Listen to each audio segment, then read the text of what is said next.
the sidelines of this historic G20 summit, there was an announcement made by the United Arab Emirates, an announcement to invest in the African continent, making them the fourth largest direct investor in the African continent, a role that is significant. Let's unpack this now with the Emirati Minister of State in charge of the economy there, Mr. Hajri. Thank you very much for your time. Let's talk about this new investment that the UAE made in Africa. What does it make up and why was it so important? Well, it's so important because it reflects UAE values. It's $1 billion investment in AI, and I think it's also chose the right sector, AI. I think Africa is so ready, the youth of Africa are so ready to look at AI and be part of this huge evolution globally. It would touch the people directly, it would touch different sectors, but more specifically, I think, and more impact will touch education. It will help a lot of school, a lot of teachers. I think also there is aspect of it that would touch energy. There's aspect of it that would touch efficiency of government, efficiency of private sector. And yes, UAE is one of the largest investors in Africa because there is a link through the years with Africa. So it's nothing new. Some people make that statement as if it is new. We've been a long-term investor and we've been welcomed in Africa because it feels like a natural progression given the history and given the link with the culture of Africa and the culture of the Arabs. Let's talk about artificial intelligence and your decision to make a significant investment there. This has been a big talking point of the G20 summit. South African Minister Ronald Lamola saying that South Africa cannot just, and Africa cannot just be a consumer of AI, that they have to be part of the value chain. Can you give us some specifics of the projects the UAE will be interested in the African continent? Spot on. I think the 1 billion I mentioned and the focus of UAE of investment in Africa is for Africa to be part of the global evolution and not to be behind. So one of the examples, we have invested in data centers across the African subcontinent, but we also invested in Kenya, a data center that linked to thermal. So you have data center that is enable AI investment, but you also have it as a renewable. So you're combining both goals and elevating the technology and evolution of AI into a big player like Kenya, but we're doing it also across many countries. This is one aspect of what UAE does. We're also investing in other sectors across Africa. What are some of the other conversations at the sidelines of the G20 that the UAE is particularly interested in? You know, I think trade, openness of trade, facilitating free sky, facilitating sustainability and energy investment, helping the people across many of these countries, giving Global South a voice. And some of the investment require a huge collaboration between countries. So the requirement of a huge capital commitment requires a multilateral approach to it. So this type of platform, and I congratulate South Africa for being the first African country to host the G20, this gives us a platform where we can actually work with other big players to achieve much bigger goals rather than incremental goals. So I find such platforms are a great platform to utilize it positively and avoid the friction between the countries. All right, thank you very much. That was the Minister of State in charge of the economy in the United Arab Emirates, Saeed Al Hajari, talking to us about a big decision made by the UAE to double down on the investment in the African continent, $1 billion across sectors, primarily in artificial intelligence. They are taking or heeding the call rather of investment and not leaving Africa behind in the AI rush. They spoke about data centers, spoke about making breakthroughs in the sectors around the economy. Again, the UAE has not been a stranger to Africa. They are the fourth largest global investor in the continent. They say that they hope to see many other economic giants coming through and investing in the development of the African continent, which is so ripe with opportunity. All right, Shalom, giving all praises and glory to our power, Yahweh, Bahasham Yahushua, Bahasham Rachakodash. Double honors to the apostles, the bishops, and the elders of Great Millstone. Peace and blessings to the hopefully elect of the tabernacles of David, scattered throughout the four corners of the earth, and wherever you may be, wherever you may be. To you I say, Shalom, Yeshua, Shalom. All right, it's going to be not too long, just a little, a couple of things I was looking into. Okay, one of them we already talked about, which was the Genesis mission. I think we talked about that earlier today. Listen to some things. This other thing here I'm gonna talk about. What this is actually stemming off of what we're gonna read. But because I saw what it says here, so I want to read this too. So this is actually from the website CGD, or Center for Global Development. All right. So it says AI for global development. That's pretty much the main topic. If you remember the other day, I said there was a couple things I wanted to look into, and this is one of them that was mentioned in a video that we did in the lesson. All right, so it says AI for global development. So it says artificial intelligence's capabilities are growing rapidly. All right, as we see, I've been putting up a few videos. What were they titled? AI and the Age of Robotics, or the Age of something like that. The Age of AI and Robotics. I believe that's what it was. The Age of AI and Robotics. But I mean, this is pretty much what we are. You got China probably excelling in those categories more than anyone else. Then you have everybody's working, well, not everybody, but those that have the capabilities, they're looking into it, working on robots, as in, people robots. You got robot dogs. China's got robot wolves. So, we are there in this age, which is really Esau's age. He's the season of Idumea, all right? But the age of AI and robotics. So it says artificial intelligence's capabilities are growing rapidly, but its impact on the world's poorest is not a given. It matters how this technology is applied. CGD's, CGD's, this, Center for Global Development, AI for Development initiative focuses on ensuring that the development and use of AI improves outcomes like literacy, check this one out, infant mortality, and economic well-being in low and middle income countries. So this is a worldwide focus, right? Low and middle income countries. Okay.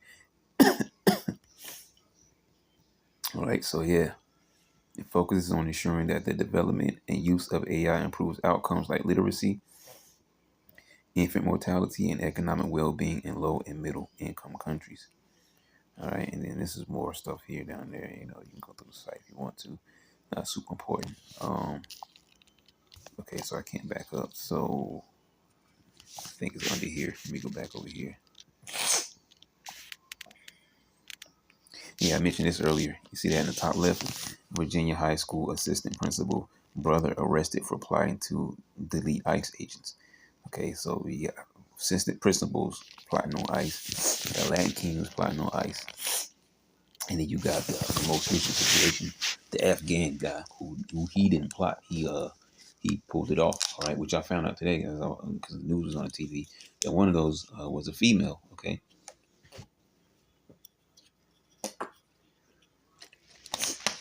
I thought they were both men, but one was a female, all right? And then, well, the top right, actually, this might not be neither one of these, but if you want to check out the top right, it's called Interesting Engineering. I go to there from time to time. I started to put a lot of my AI stuff from there. The things that you've been seeing of late is coming from here. A lot of times I'll go to The Guardian and pull up tech, and I pull things from there. But what I'm looking for, let me just pause it. So I'm going to have to go over. Okay, so here it is. So AI for Development Initiative. So AI for Development Initiative refers to global programs and strategies that leverage artificial intelligence to address economic, social, and environmental challenges in developing countries. Now you have Esau Edom, who has his blessing, Genesis 27. All right. I think it's like around 39, 40, somewhere around there, where it says that he has the fatness of the earth and the dew of heaven from above. Okay. This man has all types of industries. He has all types of resources. All right, he prints and controls and owns the money, which is not real money, but I'm making a point. The money, okay. He has the means and the abilities to really fix a lot of societies around the earth. All right, because these people are globalists, bankers with just buku money. All right, out the rear end. So they have the ability to change things in the earth, but that's not what they were set up to do. All right, it says in Habakkuk that his soul that is lifted up in him is not upright. Just roughly paraphrasing. Okay, he's a vessel of wrath fitted for destruction. All right, Job 9:24. The earth has been given to the hands of the wicked. Okay, so when the wicked bear rule, the people mourn. So the wicked are not set up to have a righteous rulership. That would be, what's that word? Um, I forget the word that's used for that, but yeah, that's pretty backwards. Okay, a righteous man or a righteous rulership is not going to have, wicked governing, just like a wicked ruler or rulership is not going to have righteous governing. All right, those things are polar opposites of one another. It doesn't fit. Him being wicked, he's going to rule this world wickedly. All right, and he's moving towards AI. But now, mind you, now a lot of what we've been talking about AI as of late has been centered around China, but it's because they're the most advanced. All right, but we know everything really, everything points towards Esau, but China is really advanced right now. In certain categories. AI for Development Initiative. Okay, refers to global programs and strategies that leverage artificial intelligence to address economic, social, and environmental challenges in developing countries, often aligned with the UN Sustainable Development Goals. Right, SDGs, UN Sustainable Development Goals. All right, key initiatives include UAE's $1 billion AI for Development Initiative. Okay, I was trying to find something. I got a couple clips here. Like I said, one is about what did we mention? The Genesis mission, and then the other clip is about this right where we're reading now. UAE's $1 billion AI for Development Initiative, launched in November 2025 at the G20 summit, because that just took place. Excuse me. This is a major funding initiative aimed at accelerating a digital. Okay, this is a major funding initiative aimed at accelerating, speeding up digital infrastructure, all right, laying the groundwork, and AI projects across Africa. All right. Now this is just one place, but now speaking of Africa, then I'm thinking about it because as we just read here, this is all to what it says: AI projects across Africa. Now Trump, I think I read it from. I think it's all a couple of places, but I know We On News is one I use that often. But Trump attempting to block South Africa from next year's G20 summit. Okay. Now, this doesn't say South Africa in particular, it just says across Africa. But, I was thinking about that because it sort of ties in because South Africa is part of Africa as a whole. And Trump was trying to block South Africa from, being at the next year's G20 summit. Okay. Considering that, things are going on that long because this year, it's November. So that would be next year, November, I'm pretty sure. Be around the same date. Just like the World Economic Forum, right? Once a year they hold a major meeting, as well as the World Government Summit. Every year they hold a major meeting, all right? And talk about, important things according to their agendas that the average person, ain't really paying attention to. So it says goals to support economic diversification, improve government services, and boost productivity in key sectors like education, healthcare, agriculture, and infrastructure. All right. This is but mind you now, it's talking about what? AI. Okay, AI for development. So using AI for development, this initiative, they invested $1 billion to UAE. That is right. Implementation. The program is led by the Abu Dhabi Exports Office, or the ADEX, the export financing arm of the Abu Dhabi Fund for the Fund for Development, ADFD, in cooperation with the UAE Foreign Aid Agency.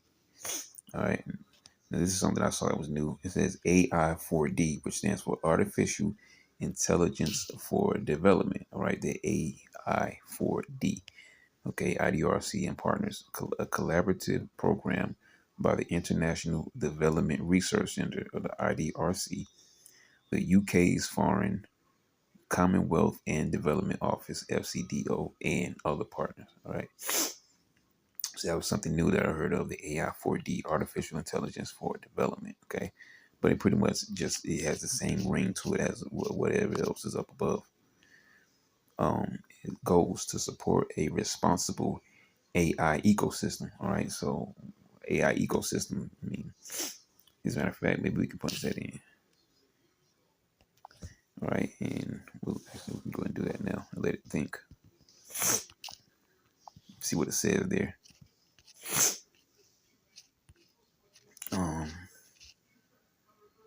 So yeah, AI ecosystem in the global South, Africa, Latin America, Middle East, South Asia, and Southeast Asia, and the Pacific, where local experts are empowered to solve their own development challenges. All right. Focus areas: shaping inclusive AI policies and regulations, and scaling impactful AI applications in areas like health. Look, check these out: health, gender equality, education, and climate change adaptation. All right, and they're just talking when it comes to climate change, but this is what they say. Now I'm gonna jump down real quick. Get our okay. So the AI ecosystem is a dynamic, interconnected network of organizations, technologies, and individuals that collaborate to facilitate the development, deployment, and scaling of artificial intelligence solutions. See, so they're basically saying that things are not perfect, in this world that the Lord created. So we need artificial intelligence to fix it or to make it better. Scaling of artificial intelligence solutions. It is comprised of various essential components that interact to drive innovation across industries and address real world challenges. Okay. Let's see if we can see some of these. Wow, the AI ecosystem. You know what? I actually want to see what it says here. There's a triangle pyramid, I should say. Literacy, skill, competency, ecosystem. Yeah, it says ecosystem at the top of the pyramid. I'm really interested in what these other two say though. Okay, let me check that one out. Oh wait, I didn't mean to do that though. Okay. Hopefully we can get back. I don't even have Instagram. Let's see what this is.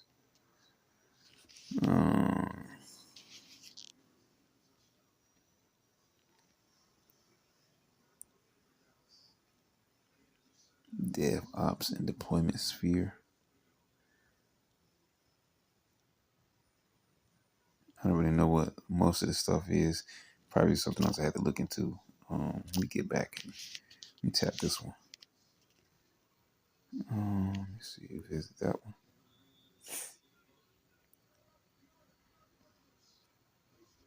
Okay. The AI ecosystem. Explore the AI ecosystem. Discover companies powering every layer of innovation. Gen AI applications.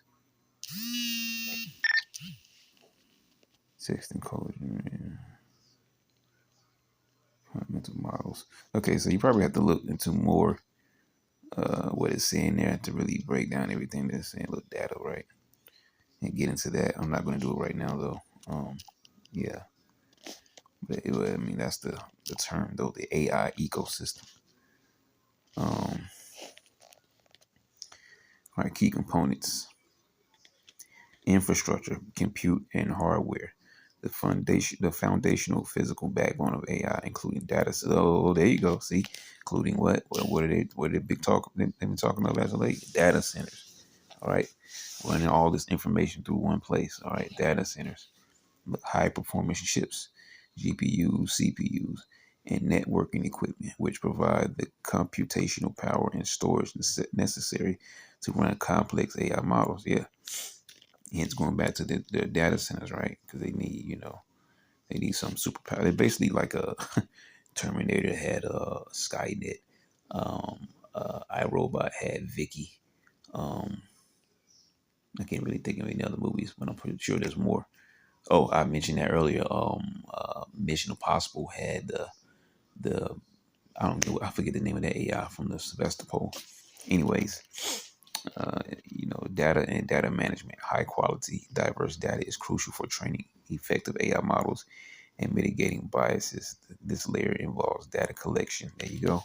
Data collection, storage, databases, data lakes, processing, transformation of governments to ensure data quality, security, and privacy.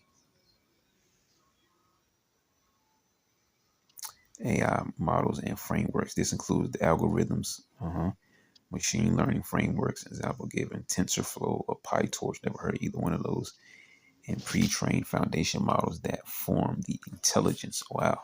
Pre-trained foundation models that form the intelligence of AI systems, because ultimately it has to be programmed by somebody. All right. But they're also making these things so that they click on that they learn and grow, and basically they get smarter through all the data that they're inputting, okay, or not inputting, data that they're receiving as inputs, okay, like the chat, AIs and stuff like that, where it's pretty much it's talking back to you, okay, but it's also learning.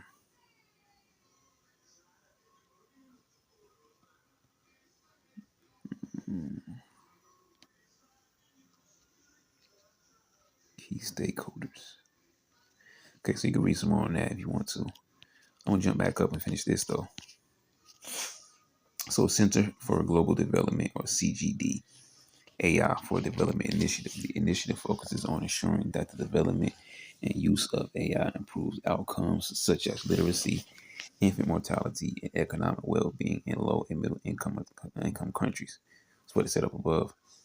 Projects includes an AI for Global Development Accelerator, which funds nonprofits applying AI to proven interventions in collaboration with the agency fund and OpenAI. Other key participants: the Rockefeller Foundation, the AI, Rockefeller, right? The AI for Development team helps translate AI solutions into real world applications focused on enhancing quality of life with a strong emphasis on inclusivity and equity. Yeah, right. UNDP, the UN Development Program, supports countries in strengthening local AI ecosystems through data governance, capacity building, and financing with an AI hub for sustainable. Yeah, they like to use that word, sustainable development. Right? They have goals. You usually hear them say sustainable development goals, SDG. Right?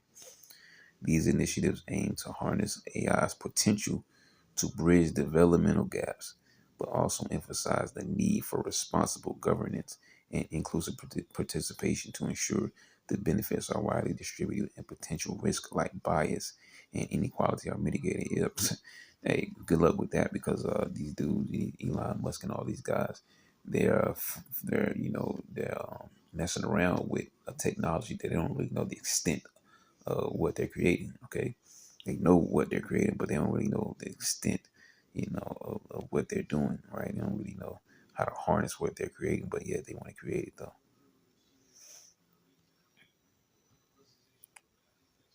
All right, so that's it on that. Got something else here written, but I really wanted to get into. Let's see where we at. You know what? I might just um,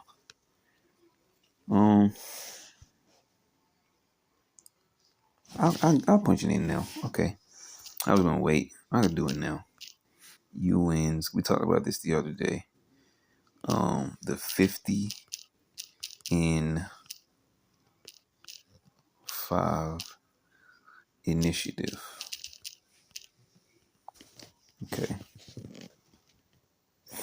So the 50 and 5 initiative is a country-led advocacy campaign launched in collaboration with the United Nations Development Program, or the UNDP, and other partners that aims to help 50 countries design, launch, and scale components of their digital public infrastructure, or DPI, in a safe, inclusive, and interoperable manner within 5 years by the end of 2028. Now, when it says interoperable, all right, you gotta, because they want everything to run smoothly everywhere. All right, so I'm gonna pull it up for you.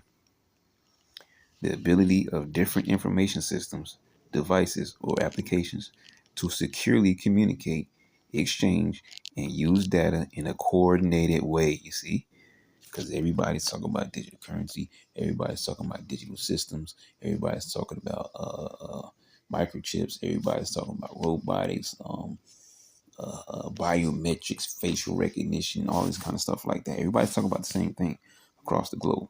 So exchange and use data in a coordinated way without extensive manual intervention or custom integration. This means that disparate systems can speak the same language. What language is that? Esau's language, which is AI, and, and work effectively together. All right. What's that one movie? Tom Cruise, and I can't think of the other chicks. There was two chicks in it, but the lady that was giving them their missions or whatever, she would always ask them, are y'all an effective team? I forget the name of that movie. Anyways, but yeah, speak the same language and work effectively together, even if they were developed by different manufacturers or organizations. That's going back up here to where is it? Let me see.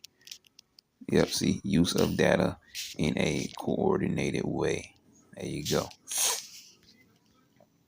Key aspects of interoperability. You might not have to read into all that. You can if you want to. Why it matters. Okay, let's check this out. Healthcare. It allows a patient's medical records, to be accessed by different doctors or hospitals, leading to safer, more informed decision making and better patient outcomes. What they start talking about, make America healthy again. Then what did they start talking about? Wearables. Now what's going to be the next level? All right, it's going to be people having digital identities, biometrics, eventually moving up to the microchip, because then they can have your medical history and current medical information on a microchip. That's what they want. See, going back to the root word of Mark in Revelation 13, which is grapho, which means to write. So all your data that they're collecting is going to be written in microchips that they're going to issue into people. See, government, public, or safety. It enables police, firefighters, and EMTs from different jurisdictions to share information and coordinate responses during emergencies. Oh, speaking of that, they talk about you have a microchip or whatever. Somebody's hurt, nobody's claiming them. They're in a coma. Well, we can just come and scan their chip, and we can know if they're we can do this, they know that, this medical history because it's on the chip, or we'll know if they're allergic to this drug or whatever. So that way we can administer some help to them without them just laying here. So they're making it sound, by playing on your emotions, right? First we attack the heart, right? Playing on your emotions, mess with your mind. All right, make it be like, oh yeah, that makes sense though. Yeah, we'll be helping people. All right, we'll help me, help my family. You just play into it. But that's how they trick the people.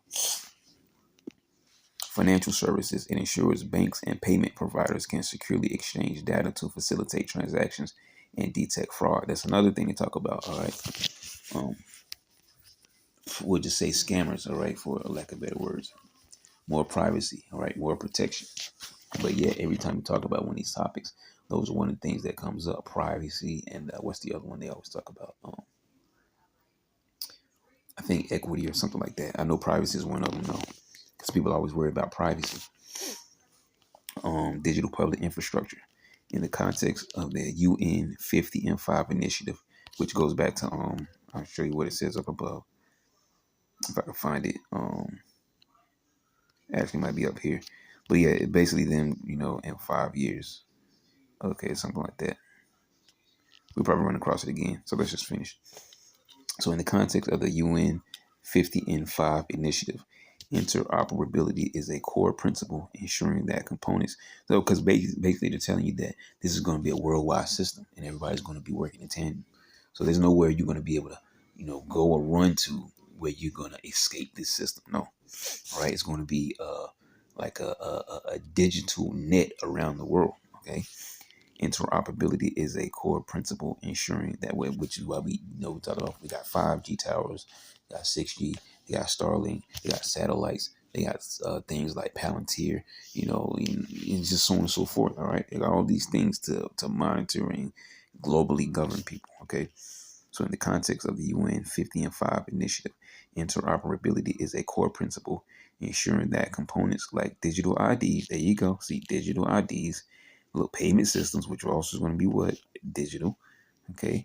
Digital currency, payment systems, and data exchange platforms work together seamlessly within and across borders. There you go, summed up everything. Without interoperability, data can become trapped in silos, leading to inefficiency, increased costs, and fragmented service. And that's bullshit. Okay, what it is, Esau wants his plan to run smooth across the planet, as we quoted from Revelation 13. All right, he wants everybody under his system. Okay.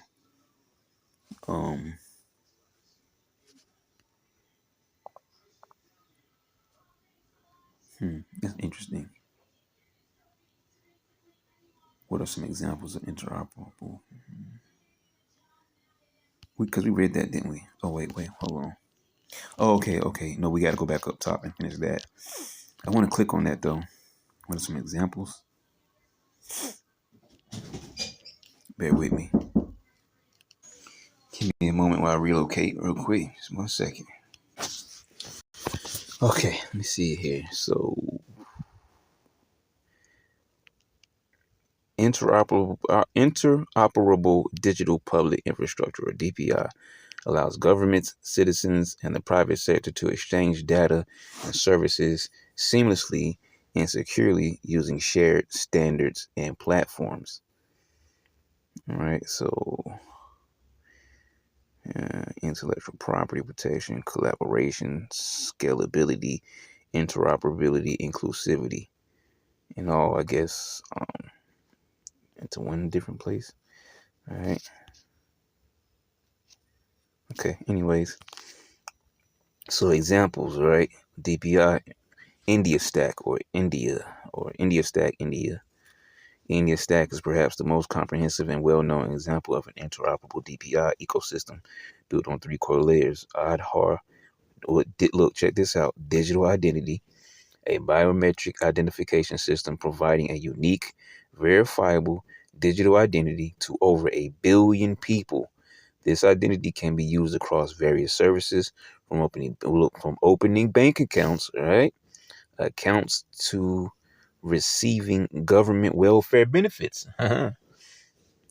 Biometric identification system.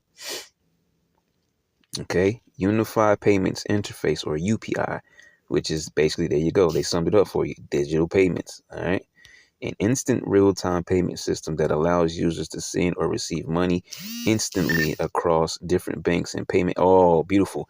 You know what it makes me think about? When they talked about the FedNow app. Remember that popped up? And then it was a big talk before it came. Then when it came, it just, poof. Okay, not saying it just disappeared and fell off the map, but it's not talked about anymore. But it was so you have a digital bank. Let's say you got a digital bank in Canada, and there's a digital bank somewhere, I don't know, in Italy. Okay, you want to move money, from one to the other. All right, the Fed now, little pay app was a type of app that was supposed to make transactions smooth between those digital banks internationally. All right. So anyways, an instant real-time payment system. There you go right there, because it says it right here. Instant real-time payment system that allows users to send or receive money instantly across different banks and payment apps. See, beautiful, because we just gave the example with no transaction cost for consumers or merchants. The interoperability allows any bank or approved third-party app like Google Pay or WhatsApp Pay to connect to the network. Data empowerment and protection architecture. or DEPA or DEPA, and DigiLocker or data exchange. These frameworks allow citizens to virtually store, authenticate, and with their consent, securely share digital documents. See, they getting there, right? Digital documents like what? Driver's license, all right? You had what, the mobile driver's license that's been a talk as of late. Academic, that's my button. I meant to grab this. Academic records, okay? Button being the way sometimes, but I'm glad I checked my ticker. We're still rolling. So academic records, okay, and tax documents, all things that they want, which there's many things, but these are just a few listed that are all things that they want to take digitally in order for it to be on microchips. That's why everything keeps going through this digital identity talk, all right? Data, digital identity, all this kind of stuff, because it's going to flow together with the information stored on people's microchips, you see, across different services, eliminating physical paperwork. See, they've been doing that, all right? But, I guess they ain't fully done it yet, okay? Because there are many things that are still done by paperwork, but they want to eliminate paperwork to make it where everything's digital, okay? Perfect example, job applications, all right? I mean, almost probably nobody does paper applications anymore. You got to go online. You got to find some kind of source of internet to go online and fill out an application. See? 2, X-Road or Estonia and Finland. Now, I didn't expect to read all of this, but this is just kind of good here. So let me keep reading. Okay, sorry for edification, Lord willing. Estonia and Finland. X-Road is an open source data exchange layer that serves as the backbone of Estonia's e-government services and has been adopted by other countries like Finland as the Suomi Fi, I guess, data exchange layer. Functionality. It allows different public and private sector databases, example given, health, tax, and police records, to communicate securely and seamlessly. This interoperability enables a whole of government approach where citizens can access nearly all public services through a single portal without having to provide the same information to different agencies repeatedly. You know what it makes me think about? The recent talk they had about the airports and stuff like that, where people are not forced to get a digital passport, but if you have it, things will be smooth. You're in there, you're out of there, you're on your flight. But if you don't have one, you have to pay $18. You'll be pulled to the side, go in the back, asked a bunch of questions, and you may or may not pass that questioning stage, which means you may miss your flight or just can't board it at all, or you're late for your flight or whatever, and you have to pay $18 every time. So let's say you're going somewhere you got to return. So that's what, 16, so $36, because you got to pay 18 this airport. Then when you return it back home, you got to pay another 18 at that airport. So it's not forced on you yet. And then because you don't have to get it, what you have to do is pay the $18 and get asked a bunch of crazy questions that you may not pass through. Okay. But eventually it's going to be forced upon everybody. Everybody's going to have to be digital. Okay. And that's when we, Lord willing, are going to want to fall off the map and have the Spirit of the Lord guiding us, all right, protecting us and keeping us and shielding us from this system, like it says in Revelation, is it 3:10? All right. Because you have kept the word of my patience, I'll also keep thee from the hour of temptation, which is that mandatory implementation of the RFID microchip that give these devils, the bankers, full autonomy over every aspect of your life from some remote location, because they themselves will not be taking it. This system that they're putting in play is for the rest of the world, including their own people. So what more, you Israelites, man? All right. So it says impact. Citizens can file taxes in minutes. Yeah. Oh, I can file taxes in minutes. Convenient. Vote online. Oh, very convenient, right? And access health records securely. So on what? On a microchip with full transparency on who accesses their data. Now, I'm not saying this is talking about the microchip. I'm speaking about what it leads up to, because we know what it leads up to. We're just watching for the steps. That's all. 3, Pix, which is in Brazil. Pix is Brazil's instant payment system that operates 24/7 and is fully interoperable across all banks and financial institutions in the country. Now, and see, this is the thing, man. This idea of this technology is everywhere. So for someone to say that they don't think John the Revelator received, from the Lord, that this was the microchip, you're either not telling the truth about it, or maybe A gift has blinded your eye. Something's up, okay? Because you can't not. Well, I'll say this, because I can't just say something's up. Because in all honesty, to keep it biblically, the scriptures say that they have eyes that they cannot see, ears that they cannot hear. Okay, so it's either the Lord that can seal up or allow you to see a certain thing. Okay, and so it's an honor, all right, and a blessing to be able to see this thing for what it is. Okay, and He gave it to our apostles, and the apostles have passed it down, to the bishops and elders and the big bros and the younger bros and the newer individuals, all right, so that we can all see what this thing is, because everything's here. Okay, functionality. It enables instant transfers between individuals, businesses, and the government using simple identifiers like a phone number, email, or tax ID. Wow. Impact. Within just 2 years of its launch, it reached 76% of the adult population. Wow. Significant. That's major. In just 2 years, right? Significantly boosting financial inclusion by allowing both banked and previously unbanked individuals to participate in the formal economy. Open Health Stack. This is an open source framework resource designed to aid in the development of interoperable health systems. Functionality. It provides common standards and digital building blocks that allow different health applications, example given electronic health records, vaccination platforms, clinic management systems, to connect and securely exchange patient data.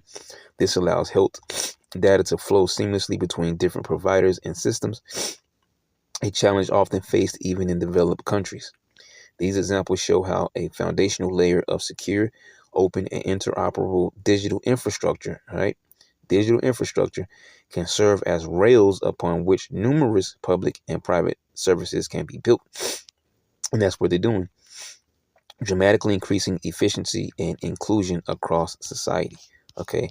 Now, I don't think we finished up above. Let me jump back up here.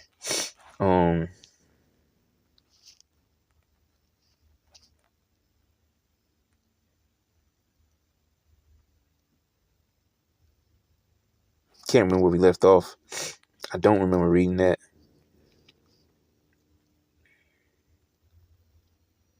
Same thing here. Seamless data flow. Data moves between systems in real time, reducing the need for manual data entry, which in turn cuts down on errors and improves efficiency. See, the ultimate goal is to enable different entities, example given, government agencies, healthcare providers, or different national systems in the context of the UN 50 and 5 initiative to work together more effectively to achieve common goals. There you go. All right. Everybody wants to work together to achieve this AI goal. That's what it is. All right. Sustainable development goals, right? Why it matters. Healthcare. Okay. Some of the same things we read down below. Government, public safety. It enables police, firefighters, and EMTs from different jurisdictions. Yeah, we read that. Financial services. Okay, we read that, I think. Maybe we did read all of this. I'm not even sure. Okay. Got kind of carried away with the other stuff down below. But it's all good. So yeah, that's going into that right here, the 50 and 5 initiative. I'm not sure if I have a news clip on that. Because I'm gonna have to patch this one together as a single video. Because there's several, clips that I have to it. So before I do it, maybe I'll see if I can find some kind of video. All right. If not, either way, Lord willing that you were edified by this, just, information just on this whole system. All right. And all the little, ins and outs of, what's happening here and there, because as I'm going through these things, I'm learning more and more myself. So, Lord willing, it'd be helpful to someone out there. So, I think we pretty much covered what we need to cover. So, yeah, I'll probably just end it there. So, I'll just say shalom.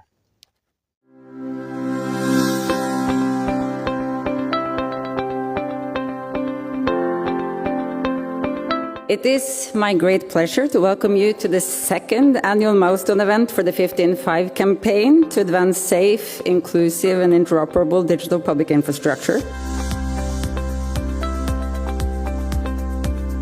I think we need to build more capacity, have more people within the region developing DPGs. A digital identity system that can go with you wherever you're going on the African continent will be a fantastic example.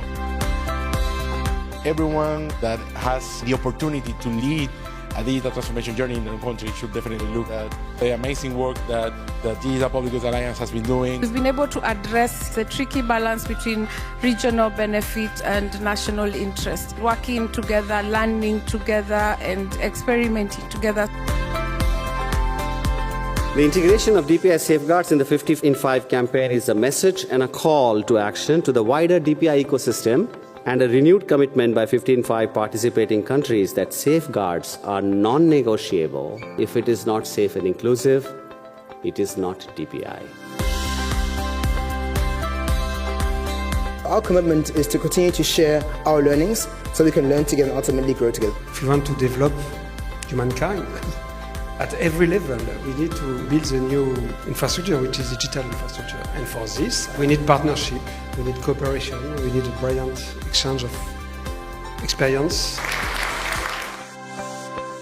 We are expanding this community, and digital cooperation is expanding so much.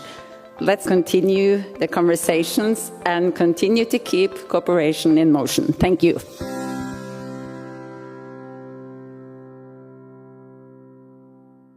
Now, the White House's plan to put Washington front and center in the AI race, comparing what they want to do to the Manhattan Project. You know, the research project that gave us the atomic bomb. It's called the Genesis Mission, a government-wide push to fast-track AI breakthroughs in energy, science, and defense, with the Department of Energy at the center of it all. The plan unites AI research across 17 national labs and some 40,000 DOE scientists, creating one coordinated federal AI platform for the first time ever. Joining us now to break all of this down and help us understand what is going on is NBC News reporter covering AI, Jared Perlow. Jared, thank you so much for joining us. Big picture, when you hear the comparison to the Manhattan Project, a lot of people think, okay, are we in that type of scenario where they feel like this is some sort of next war endeavor or frontier? What do you make of it having a name and kind of the references to the Manhattan Project? Yeah, so I think this is a tremendous shift in kind of America's approach to AI, or really, I think it's a reinvention of kind of federal backing of AI projects. So we've seen throughout the Biden administration, earlier in the Trump administration, kind of federal efforts to back AI. But this is kind of the first really concerted push, throwing the heft of the federal government behind the development, research, and application of AI. So as a colleague said to me, you know, if it really was the Manhattan Project, we probably wouldn't be talking about it, because that remained secret for quite some time. But I think, you know, I don't know if it's similar to the Apollo program to, you know, reach the moon, maybe something like President Biden's cancer moonshot. But I think it is a really substantial, you know, declaration by the Trump administration that we're going to focus on using AI to search for scientific discoveries and basically change the way that scientific research is actually conducted in America. So what does this mean for Silicon Valley? I mean, should we consider this a formal power shift from there to DC when it comes to the AI space? So I think this is, as I see it, kind of more of a joining of forces. So if you take a step back, the development of AI as we know it today is kind of interesting and different from many other very high-performing technologies. So if you think about the internet, even kind of the development of microchips, all of that was really subsidized or kind of spearheaded by the government.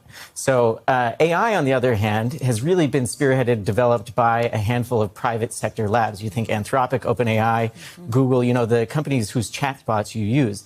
So I think the announcement yesterday is kind of a joining of forces between Silicon Valley and the government. And there's certainly a lot of chummy relationships between people in the White House AI czar David Sachs has a very close relationship. A lot of these people were former venture capitalists in Silicon Valley. So I think there's going to be a lot more public-private partnerships. And that's one of the most exciting parts of the order, is it explicitly said that within 90 days, the Secretary of Energy, who's kind of overseeing all this, has to identify some of those opportunities for further public-private collaboration, especially on chips and on, you know, building out AI applications. So what do you think this means for AI and advancements in AI moving forward? Is there any concern amongst industry insiders that the government being involved could slow down some of the innovation? Yeah, it's a good question. I don't really see it that way. So kind of the three-legged stool of AI comprises chips or computing power, data, and algorithms. And you basically need all three of those legs in order to fuel the AI fire. And, you know, perhaps people have been reading headlines. They've seen, you know, $1.4 trillion in commitments to chips from companies like OpenAI. But this question about data is kind of one of the biggest concerns. And by basically signaling in the order yesterday that the federal government is going to open its repositories of data, you know, everything from deep sea exploration to health data to economic data, I don't know, even wind data, from organizations like NOAA, basically making the federal government's vast data troves and mines of these previously untapped data resources could really kind of transform how scientists within the government and then, in private sector collaborators really kind of approach AI, and maybe it will, turbocharge the speed of AI development. How soon do we expect to see all of this actually happening and play out? Yeah, so it being kind of more of a landscape sort of executive order, the first actions, I think, are within 30 days, but within 270 days, the order asks the Department of Energy and people within the White House to figure out how AI can actually be applied to critical national challenges like robotics, like biotechnology, and, even nuclear fission. So I would say probably within a year's time, we'll see, hopefully, some movement on this. Fascinating stuff.